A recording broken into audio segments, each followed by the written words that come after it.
नमस्कार, मैं हूं श्रद्धा। आप देख रहे हैं भारत एक्सप्रेस। पिछले चंद दिनों के भीतर पुलिस और जांच एजेंसियां बेहद तेज रफ्तार से कश्मीर के आतंकी डॉक्टर्स की धरपकड़ में जुटी हुई थी। सुरक्षा एजेंसियों को इनके ठिकानों से हथियार और भारी मात्रा में विस्फोटक बरामद हुआ था, लेकिन जैश ए मोहम्मद के इसी गैंग का सदस्य डॉक्टर उमर नबी एजेंसियों की पकड़ में आने ही वाला था। उमर को ये बात पता चल चुकी थी कि कई राज्यों की पुलिस के साथ केंद्रीय जांच एजेंसियां भी उसके पीछे खड़ी हैं और आशंका है कि इसी हड़बड़ाहट में पुलवामा के रहने वाले डॉक्टर उमर ने लाल किले के सामने मेट्रो स्टेशन के पास आत्मघाती बम धमाके को अंजाम दे दिया। लेकिन जांच एजेंसियों को कदम कदम पर यह जानकारी मिली है कि इस गैंग के पीछे पाकिस्तान में बैठे आतंकी आकाओं का दिमाग काम कर रहा था और उन आतंकी आकाओं के पीछे बैठा हुआ है पाकिस्तानी सेना का तानाशाह आसिम मुनीर। आशंका है कि भारत के ऑपरेशन सिंदूर का बदला लेने के लिए ही जिहादी जनरल आसिम मुनीर के इशारे पर लाल किला आतंकी हमले को अंजाम दिया गया। रिपोर्ट को देखिए।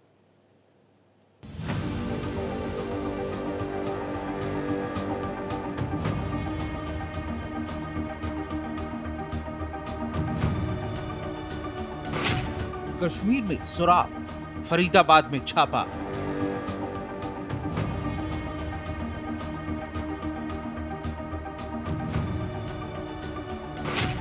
लखनऊ में गिरफ्तारी, दिल्ली में धमाका।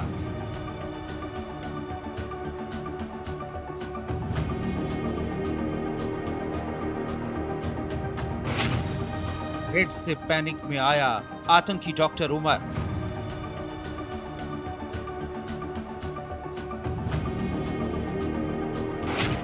लाल किला मेट्रो स्टेशन पर दबाया ट्रिगर।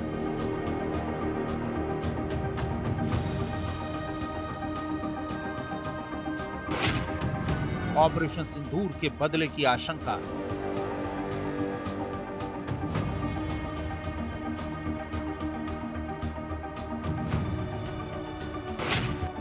हाफिज सईद की धमकी के बाद धमाका।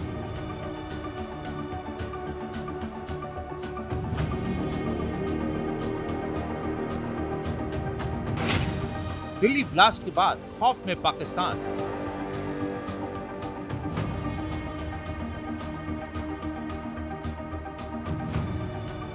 लाल किले के सामने मेट्रो स्टेशन पर हुए भीषण बम धमाके के तार कश्मीर के आतंकी डॉक्टरों के गैंग से होते हुए पाकिस्तान तक पहुंच रहे हैं। जांच एजेंसियां जैसे जैसे सबूतों की कड़ी को जोड़ती जा रही हैं, वैसे वैसे एक बार फिर पाकिस्तान के आतंकी चेहरे का पर्दाफाश होता जा रहा है। अब ये पूरी तरह साफ हो चुका है कि दिल्ली में लाल किला मेट्रो स्टेशन के बाहर हुआ धमाका आतंकी हमला था। इस हमले में कई निर्दोष लोगों के शरीरों के चीथड़े उड़ गए और दर्जनों जख्मी हुए हैं। जांच एजेंसियों के अनुसार कार में विस्फोटक लगाकर आत्मघाती हमला किया गया।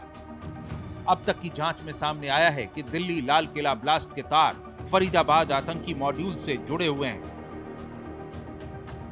खुफिया एजेंसियों को शक है I-20 कार में डॉक्टर उमर मोहम्मद सवार था। इस शख्स की एक सीसीटीवी तस्वीर मिली है जिसमें उसने काले रंग की मास्क पहन रखा है।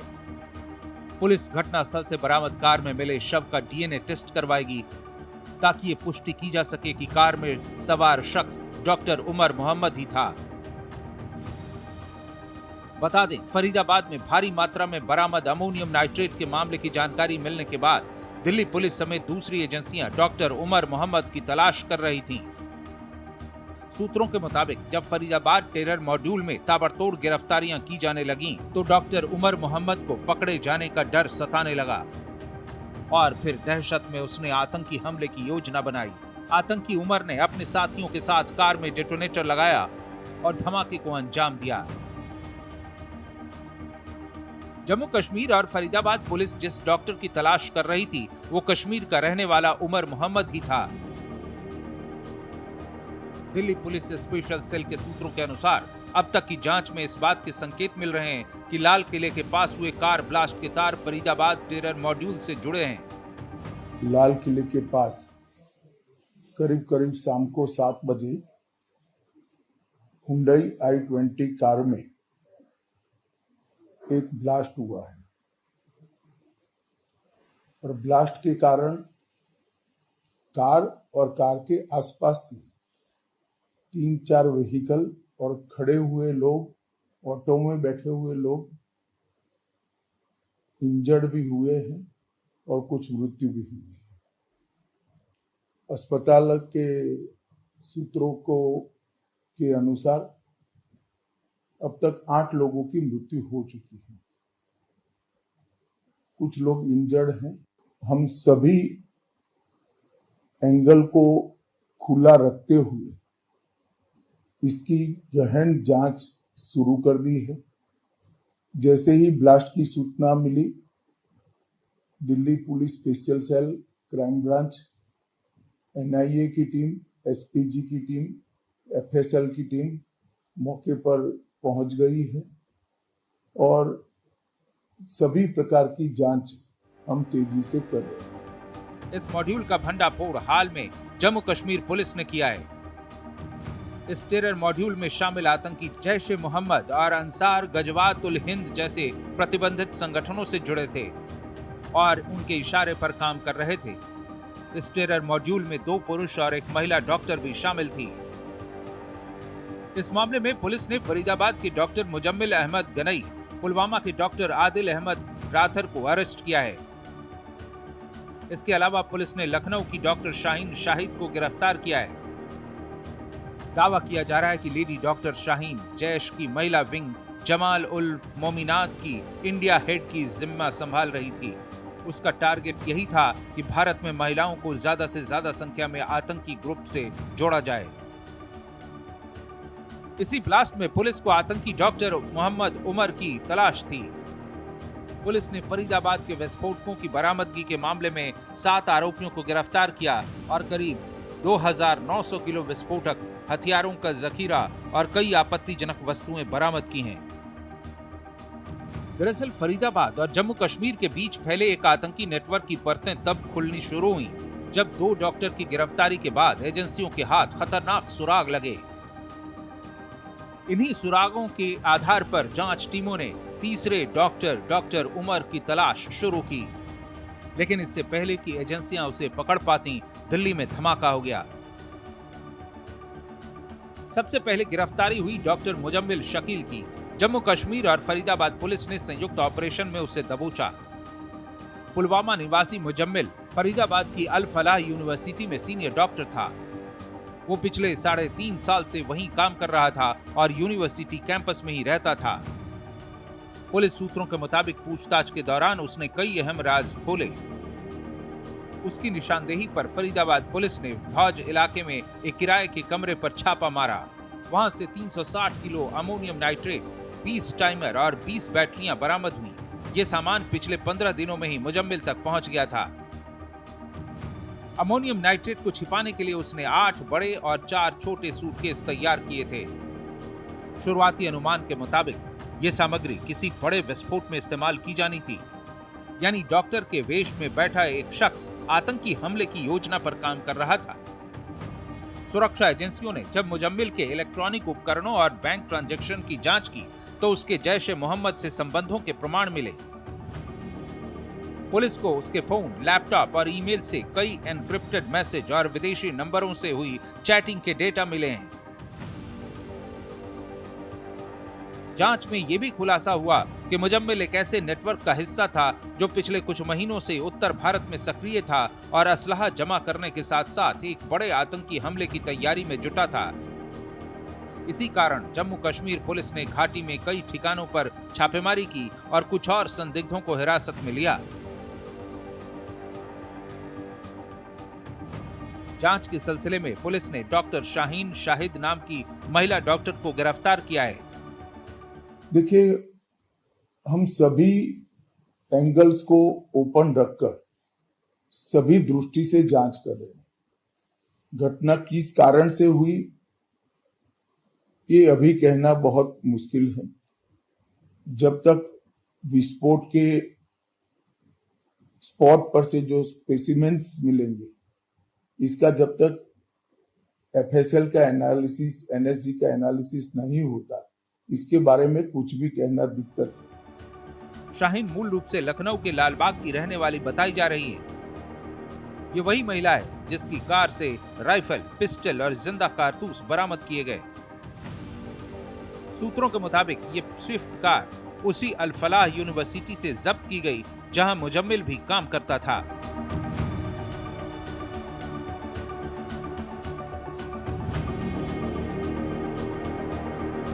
तलाशी में कार से क्रिनकॉब असॉल्ट राइफल, 3 मैगजीन, 83 राउंड कारतूस, 1 पिस्टल और 2 खाली खोखे मिले।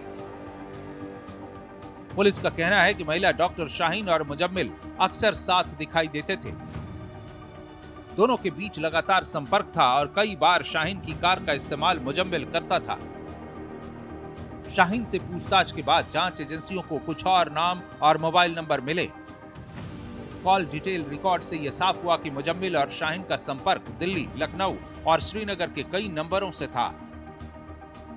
पुलिस को शक है कि शाहीन न सिर्फ मुजम्मिल की करीबी थी बल्कि उसने लॉजिस्टिक सपोर्ट भी मुहैया कराया, यानी कार, ठिकाना और जरूरी सामान की व्यवस्था में उसकी भूमिका रही। इस केस में सबसे पहले गिरफ्तार हुआ था डॉक्टर आदिल अहमद राथर, जो जम्मू कश्मीर पुलिस की हिरासत में है। आदिल की निशानदेही पर घाटी में पुलिस को AK-47 राइफल, भारी मात्रा में गोला बारूद और RDX मिला था। डॉक्टर आदिल के लॉकर से बरामद हथियार और फिर फरीदाबाद से बरामद गोला बारूद के बीच तकनीकी समानता मिली है। इससे जांच एजेंसियां इस नतीजे पर पहुंची हैं कि आदिल, मुजम्मिल और उमर तीनों एक ही आतंकी मॉड्यूल का हिस्सा थे। 2 डॉक्टर की गिरफ्तारी के बाद एजेंसियों की नजर डॉक्टर उमर पर थी। उमर ही इस नेटवर्क का ऑपरेशनल हैंडलर था और गिरफ्तारी से कुछ दिन पहले फरीदाबाद से गायब हो गया। सूत्रों के अनुसार पुलिस उसकी तलाश में जब कुछ ठिकानों पर पहुंची, उससे पहले दिल्ली के लाल किले के पास धमाका हो गया। विस्फोट की तीव्रता इतनी थी कि पास की इमारतों की खिड़कियां चटक गईं। अब इस केस में Jammu Kashmir police, Haryana ATS, Faridabad police, UP police और केंद्रीय जांच एजेंसियां मिलकर काम कर रही हैं। अल फलाह यूनिवर्सिटी के परिसर और हॉस्टल में सघन तलाशी अभियान चलाया गया। कई कंप्यूटर, हार्ड ड्राइव और दस्तावेज जब्त किए गए। सुरक्षा एजेंसियों को शक है कि ये मॉड्यूल विदेशी हैंडलर के संपर्क में था और दिल्ली में ब्लास्ट उसी योजना का हिस्सा था जिससे राजधानी में भय और अस्थिरता फैलाई जा सके। Bureau report, Bharat express.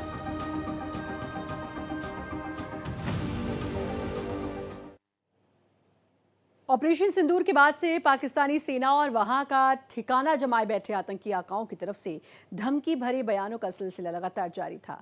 गंभीर आशंका जताई जा रही थी कि पाकिस्तान में बदतर हो चुके हालात से ध्यान भटकाने के लिए मुल्ला मुनीर भारत में कोई बड़ी वारदात करवा सकता है।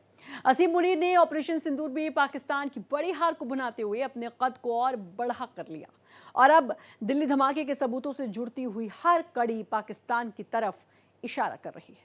रिपोर्ट।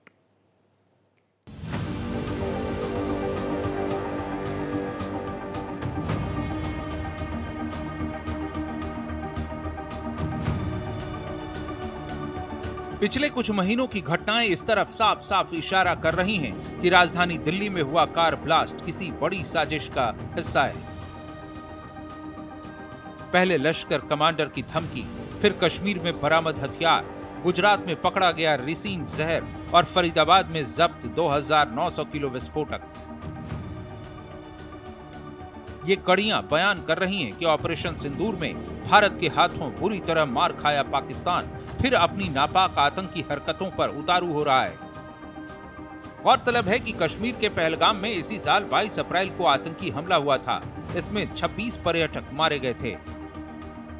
फिर भारत ने 7 मई को ऑपरेशन सिंदूर में जैश ए मोहम्मद और लश्कर तैयबा के उन अड्डों को निशाना बनाया जो भारत में हमलों की साजिशों और आतंकियों के ट्रेनिंग सेंटर थे। इसके बाद से आतंकियों की गतिविधियां बढ़ गईं। लश्कर तैयबा के डिप्टी चीफ सैफुल्लाह कसूरी ने पीएम नरेंद्र मोदी को धमकी दी कि ऑपरेशन सिंदूर का खामियाजा भारत को भुगतना पड़ेगा। उसने अपने समर्थकों की भीड़ को संबोधित करते हुए कहा था कि नरेंद्र मोदी कान खोलकर सुन लें और अपने जालिम समाज को सुना दें कि वो समय जल्द आने वाला है जब इनके डैम भी हमारे होंगे और दरिया भी हमारे होंगे। ये सारा जम्मू कश्मीर हमारा होगा। कसूरी ने अपने भाषण में भारत पर और भी हमले होने की ओर इशारा करते हुए कहा कि हम दुश्मन से इंतकाम लेना खूब जानते हैं। दुश्मन ये न समझे कि हम हौसले से हार जाएंगे और खामोश रह जाएंगे, ईंट का जवाब पत्थर से देंगे। इसके बाद यूपी एटीएस ने सहारनपुर के बिलाल अलकायदा को गिरफ्तार किया।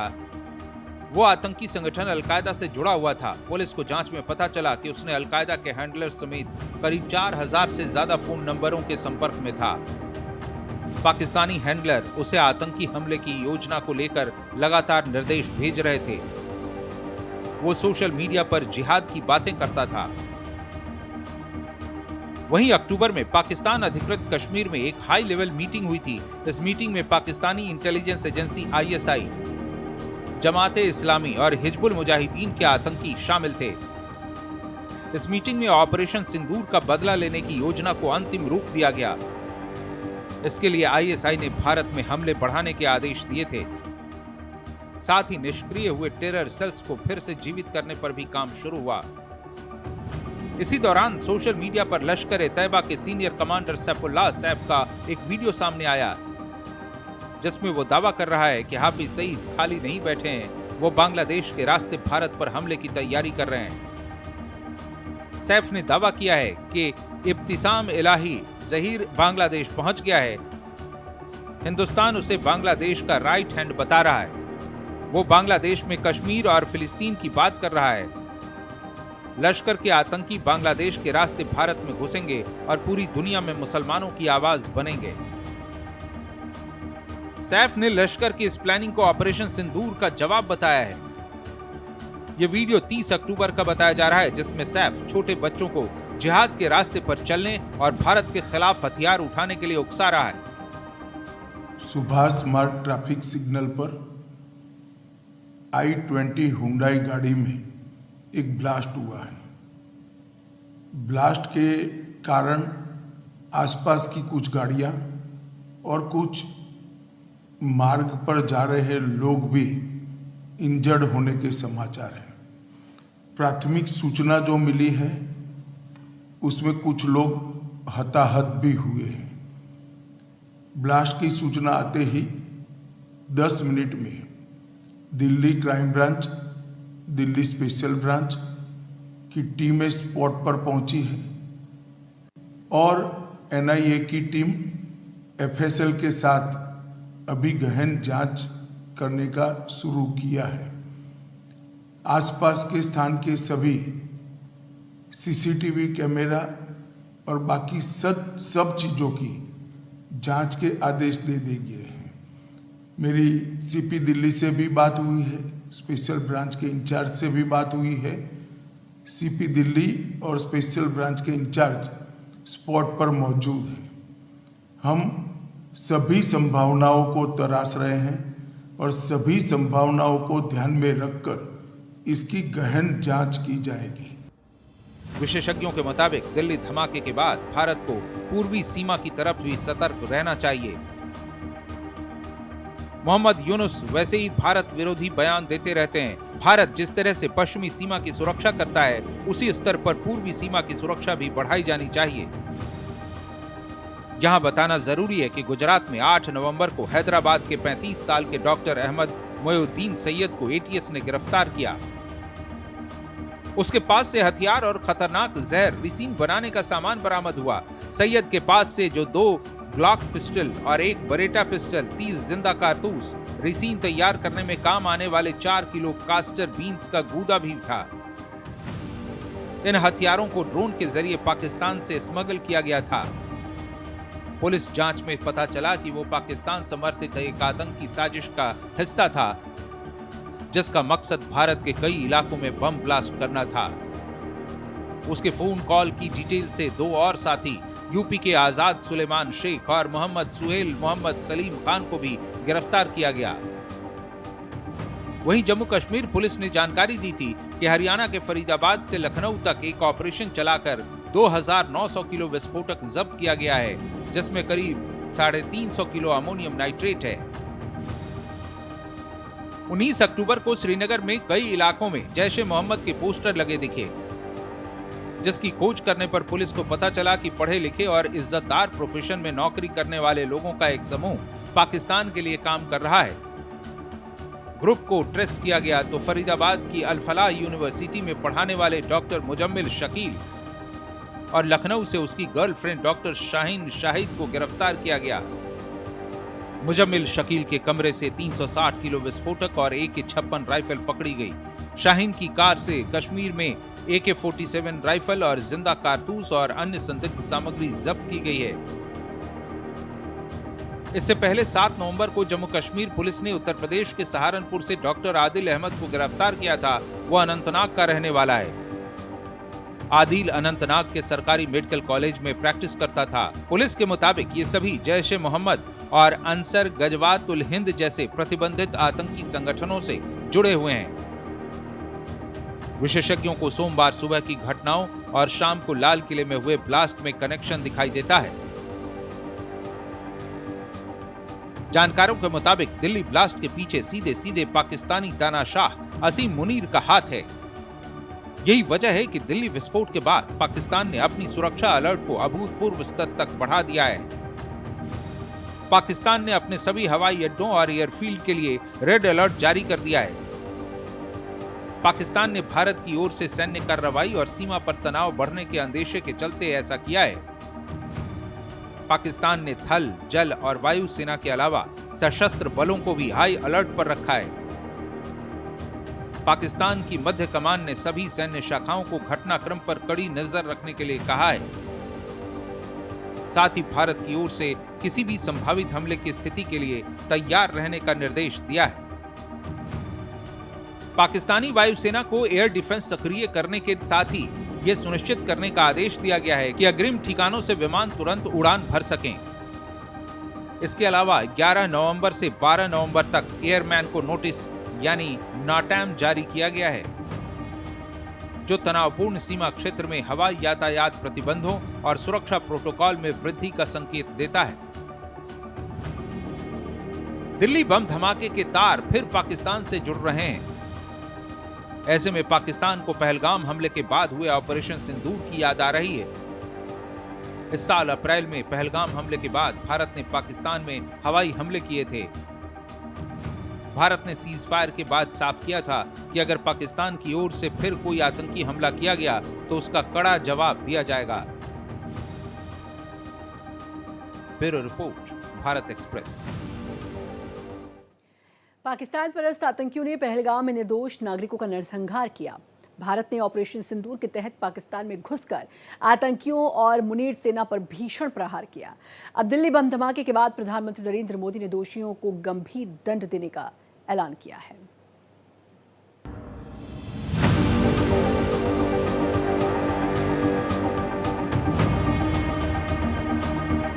भूटान के दौरे पर पहुंचे प्रधानमंत्री नरेंद्र मोदी ने दिल्ली ब्लास्ट की घटना पर कहा है कि धमाके की साजिश रचने वालों को नहीं छोड़ा जाएगा। सभी जिम्मेदार लोगों को कड़ी सजा मिलेगी। थिम्पू में उन्होंने कहा कि मैं यहां भारी मन से आया हूं। दिल्ली में हुई भयानक घटना ने सभी को बेहद दुखी कर दिया है। मैं पीड़ित परिवारों के दुख को समझता हूं। पूरा देश उनके साथ खड़ा है। मैं पूरी रात सभी जांच एजेंसियों के संपर्क में था। हमारी जांच एजेंसियां इस मामले की तह तक जाएंगी। आज मैं यहाँ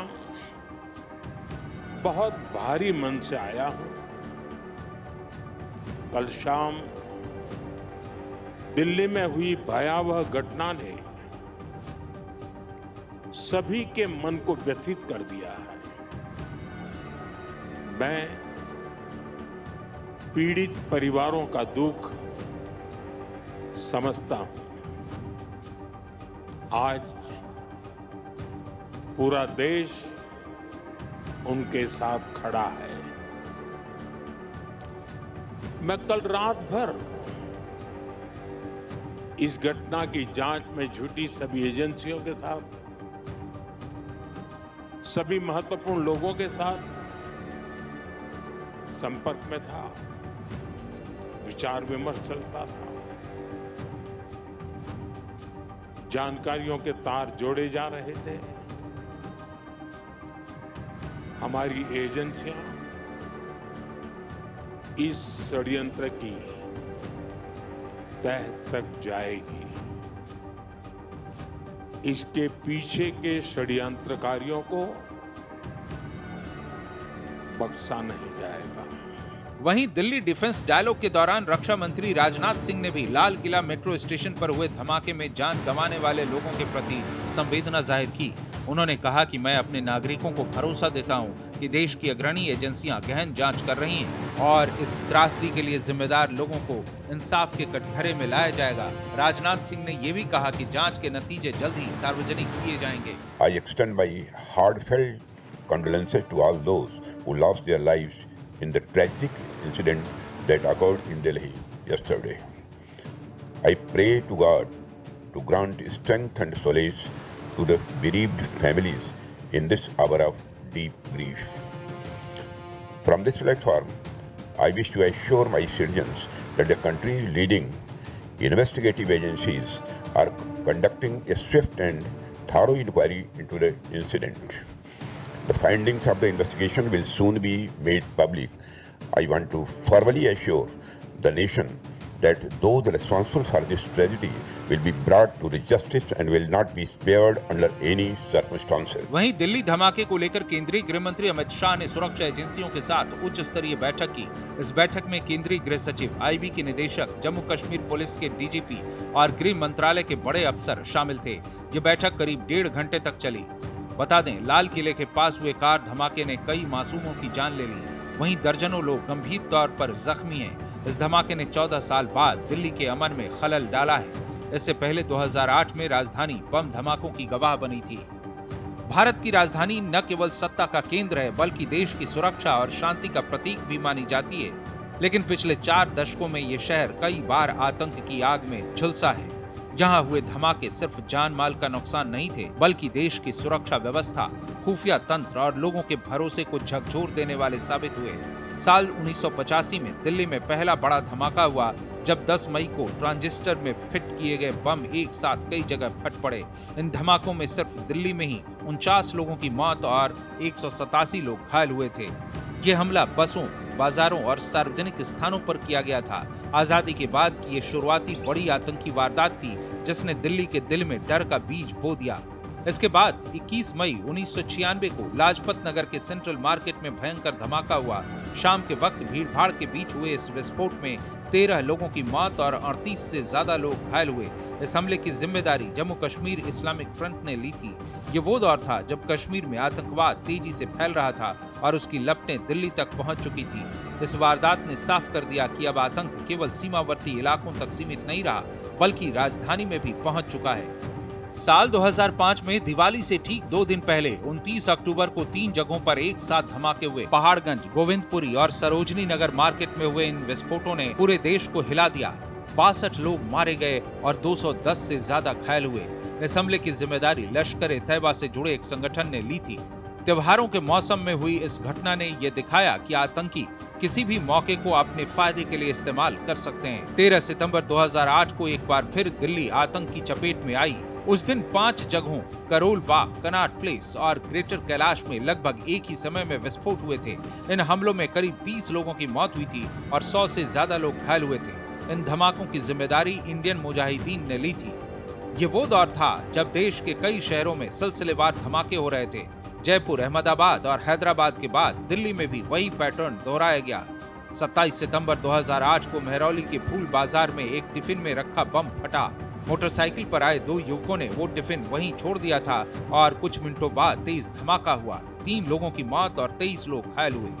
इसके बाद 7 सितंबर 2011 को दिल्ली हाईकोर्ट के बाहर धमाका हुआ था। विस्फोटक ब्रीफकेस में रखा गया था। इस धमाके में कई लोग घायल हुए थे, लेकिन कोई हताहत नहीं हुआ था। रक्षा अध्ययन संस्थान की रिपोर्ट बताती है कि 1997 से अब तक दिल्ली में कुल 26 बड़े धमाके हो चुके हैं, जिनमें 92 से ज्यादा लोग मारे गए और 600 से ज्यादा घायल हुए। इन घटनाओं के बाद सुरक्षा एजेंसियों ने कई अहम कदम उठाए। बाजारों और सार्वजनिक स्थानों पर सीसीटीवी निगरानी बढ़ाई गई। दिल्ली पुलिस की स्पेशल सेल और एनआईए को सशक्त बनाया गया। बम डिटेक्शन स्क्वाड और क्विक रेस्पॉन्स टीमों का विस्तार किया गया। दिल्ली आतंकवादियों के निशाने पर इसलिए रहती है क्योंकि ये देश का राजनीतिक और प्रशासनिक केंद्र है। यहाँ प्रधानमंत्री कार्यालय, संसद भवन और विदेशी दूतावास जैसे संवेदनशील ठिकाने हैं। राजधानी की घनी आबादी, भीड़ भाड़ वाले बाजार और त्योहारी मौसम आतंकियों के लिए आसान टारगेट बना देती है। Bureau report, Bharat express. और इसी के साथ इस खास बुलेटिन में इतना ही, लेकिन बाकी खबरों के लिए लगातार बने रहिए भारत एक्सप्रेस के साथ।